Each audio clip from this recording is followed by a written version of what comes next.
Hi guys, today we will discuss the Bohr effect and the Haldane effect. So in Bohr effect, hemoglobin is bored of oxygen. So when it sees increased CO2 and increased H+, it binds to CO2 and says bye bye to oxygen. So oxygen is dissociated from tissues. This occurs because when hemoglobin sees rise in CO2 and rise in H+, there is structural change in hemoglobin that occurs, leading to the release of oxygen to the cells. So in terms of oxygen dissociation curve, it shifts to the right side when oxygen is dissociated from hemoglobin. So that's why we say there is right shift of oxygen dissociation curve in Bohr effect.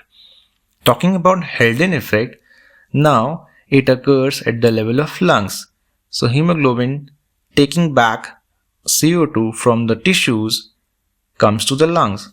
Now in lungs there is increased oxygen.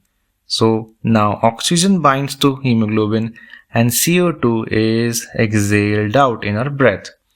So this explains the Haldane effect which occurs at the level of lungs. When more oxygen is there, now hemoglobin drops off CO2. So in this curve, this is the CO2 dissociation curve. Mind that this is not the oxygen dissociation curve.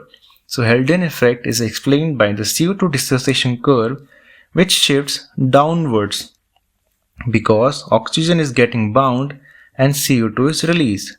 This purple curve represents the deoxygenated blood which has more CO2 and the oxygenated blood has more oxygen.